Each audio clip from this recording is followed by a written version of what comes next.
Pre-built golf simulator enclosures are a simple, time-saving way to build a professional-looking home golf simulator. But are they actually any good? My current luxury golf simulator is a DIY wall-to-wall enclosure, and I think it looks fantastic. But it took me a good few weeks to build, and it was bloody hard work. I never want to see a sheet of plywood ever again.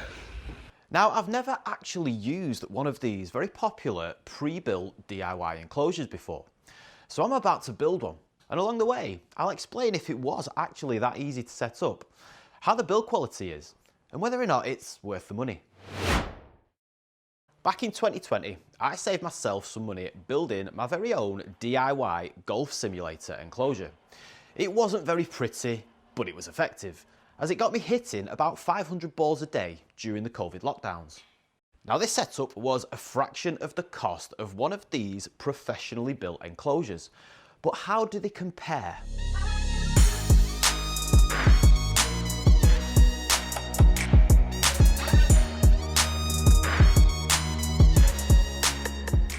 So this is a 12 by 9 foot C-Series enclosure from Carl's Place over in the US, with a premium impact screen.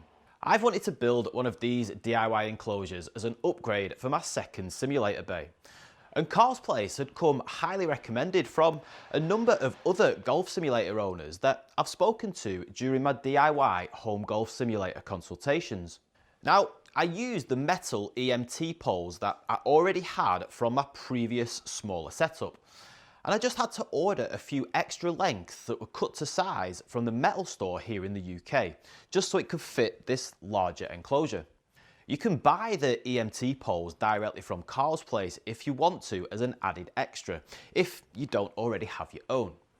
Now, the kit from Carl's actually came with these black extension arms too, which were really helpful and saved me from having to buy my own. Now, one thing I did really like about this frame kit was how the bottom bar is set back from the bottom of the impact screen, which means that there's absolutely no risk of ricochets off the bottom bar, which you might find with many other enclosure kits that are similar to this one. From start to finish, as you'll see as this video goes on, I just think that the whole design of this enclosure kit is genuinely quality. As you can see from the time lapse, I'm building this all by myself. It would of course been a lot easier and a lot safer if there were two of us. But once I'd got the poles connected injury-free, it was actually pretty easy to set up all alone. Previously, I'd used black scaffold netting and then black curtains for the surround, which did a decent job. But this black enclosure surround from Carl's obviously looks a lot more professional and fits perfectly. And it comes with these Velcro attachments in exactly the right places, which I was very impressed with and made it so easy to set up. But just be careful when putting the Velcro around the front of the frame. There's two Velcro strips, and make sure that you attach it to the first Velcro strip, because if you don't, then the bungee cords likely won't fit when attaching them to the back of the enclosure later on. I got a right sweat on until I realised what I was actually doing wrong. By far the most difficult job during this installation was attaching those bungee cords to the metal poles around the back of the enclosure, even once I realised my mistake. It was a right stretch and I needed all of my strength to do this without losing a finger. So just be cautious that if you're buying your own poles, then make sure that you order your sizes on point, and also make sure that every pole is snugly fitted into each connecting attachment, because if it's the slightest bit out, it will make the installation that little bit more difficult. What I found about installing this enclosure was that every little thing had been thoroughly thought through. That was tough to say. Measured exactly and fits perfectly into the right places. The convenience of putting the bungee cords through the bottom flap and the side flap at the same time, along with everything being positioned and measured to perfection so that the zip ties and the bungee cords don't get in each other's way, yet they sit pretty much next to each other, makes it so simple.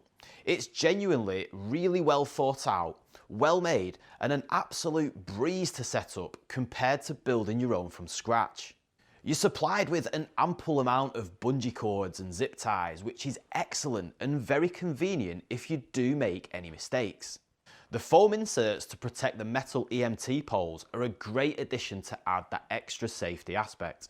But even if you don't opt for those when you buy your enclosure kit, you're probably still going to be very well protected due to those Velcro fastenings being perfectly positioned to cover the poles, just as long as you install everything correctly, that is. But for that peace of mind, I would definitely recommend getting those foam inserts. Effectively protecting those metal poles is by far the most difficult thing when building any DIY golf simulator enclosure from scratch. There's just no real safe way to do it whilst keeping your setup looking professional, which is where these pre-built enclosures really stand out because the finish really is fantastic. Now, making the screen sit nice and flat is always a tricky job when installing any golf simulator. And I must admit that I've done this numerous times now with previous setups, so I do feel like I can do it pretty easily. But the instructional setup video from Carl's Place really does make that process straightforward, even for anyone who is a complete beginner. The video was extremely helpful throughout the whole setup, to be fair, when combined with the written instruction manual, so literally anybody can build one of these. I recently got sent an impact screen from a different company who have this little hack of having an elastic string run through a loop at the bottom of the screen, which is to help get the perfect tension and stop the screen from riding up each time you hit into it. Now, it turns out that the C-Series screen from Carl's does exactly the same thing, but it's of even higher quality, as it's a tensioning wire that does the job. It was very simple to install and create the right amount of tension, and it just reiterates that high quality professional finish of one of these enclosures. Moving on to the screen itself, I have to say that it's excellent quality. I've got the premium screen, which is the higher quality screen that they sell, and it projects up to a 4K image with no problem at all. There's no bounce back, and the sound deadens on impact, which is great.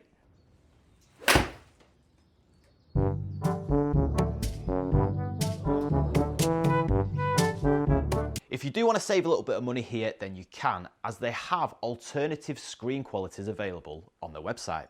All in all, this process took me between 3 to 4 hours to have it all set up, and I was on my own, which is a huge comparison to the days and weeks that I worked on my other wall-to-wall setup. The convenience is key to these enclosures, and it was genuinely such an easy build. I mean, I did it on my own. If you want to set up a golf simulator in less than a day, then this enclosure really is that good. In my opinion, the finished product doesn't quite look as good as my main setup, but this is me who's been doing this golf simulator journey now for 5 years, and I think I'm becoming a bit of a golf simulator snob. But if you're new to golf simulators and you just want to get up and running with a really high quality setup, you can't look past one of these DIY enclosure kits from Carl's Place. Yes, you do pay a little bit more of a premium compared to building one yourself, completely DIY. But unless you're a dab hand at being a handyman and you've got all of the tools at your disposal, it's unlikely that you're going to get yours looking as professional as one of these. The only cons or negatives that I could find about this enclosure is just what I mentioned before about the bungees being really tight and quite difficult to attach around the back, and making sure that the installation of the EMT frame into the brackets was snug and accurate, which would definitely have been easier if there were 2 people doing it. Then I guess that the last con would be that it's quite difficult to get all of these ripples out of the black enclosure surround, which is a little bit annoying because the whole rest of the setup looks so professional apart from that. It's just hard to get it perfect, but that is literally it. All in all, this kit costs around $2,000, and in my honest opinion, after building my own budget DIY enclosure and then spending weeks building a luxury sim, this type of professional DIY enclosure really is well worth the purchase, especially if you're not into DIY or you just want to get up and running. I think you'll all agree, it looks pretty good. I'll link the Carl's Place website below because that in itself is a great resource for building any golf simulator setup. You can buy this exact same enclosure that I've got in different sizes to match whatever space you've got at home. And they've actually just released this curved impact screen as well, which you'll honestly have to see to believe how cool it is. For now, check out the links in the description and subscribe to Handicap Golf for more valuable information to get yourself started on your very own home golf simulator journey. You won't regret it. Honestly, it's absolutely class.